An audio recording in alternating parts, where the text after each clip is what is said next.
यह वीडियो पूज्य श्री हित प्रेमानंद गोविंद शरण जी महाराज के एक प्रवचन का अंश है, जिसमें उन्होंने संत तुकाराम जी और छत्रपति शिवाजी महाराज से जुड़े एक अद्भुत प्रसंग के माध्यम से नाम जप की महिमा बताई है। यहाँ उस वीडियो की सामग्री का हिंदी सारांश दिया गया है। नाम जप की शक्ति और योग की पूर्णता महाराज जी बताते हैं कि संत तुकाराम जी में ज्ञान योग, भक्ति योग और अष्टांग योग सभी योग विद्यमान थे। इसका कारण यह है कि उनके हृदय में स्वयं श्री कृष्ण विट्ठल विराजमान थे, जो सभी योगों के गुरु हैं। उनके जीवन में सिद्धियां और चमत्कार निरंतर उनके चरणों में रहते थे। शिवाजी महाराज और संत तुकाराम का प्रसंग। शिवाजी महाराज का आगमन। एक बार छत्रपति शिवाजी महाराज संत तुकाराम जी के दर्शन करने आए। वे बहुत ही साधारण वेश में और विनम्रता के साथ आए थे, क्योंकि संतों के पास राजसी वैभव के साथ नहीं बल्कि दीन भाव से जाना चाहिए। मुगलों का संकट। जब शिवाजी महाराज कीर्तन में बैठे थे, तभी गुप्तचरों से सूचना मिली कि मुगलों की सेना ने घेरा डाल दिया है और महाराज का जीवन संकट में है।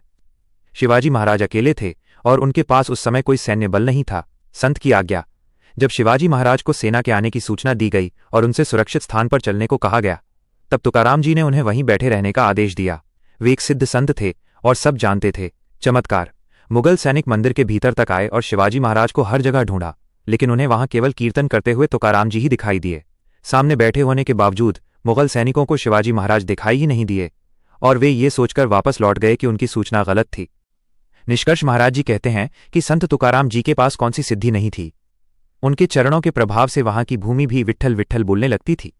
अंत में वे संदेश देते हैं कि भगवद नाम जप में ही समस्त योग और शक्तियां समाहित हैं, इसलिए साधक को किसी और बात की चिंता नहीं करनी चाहिए।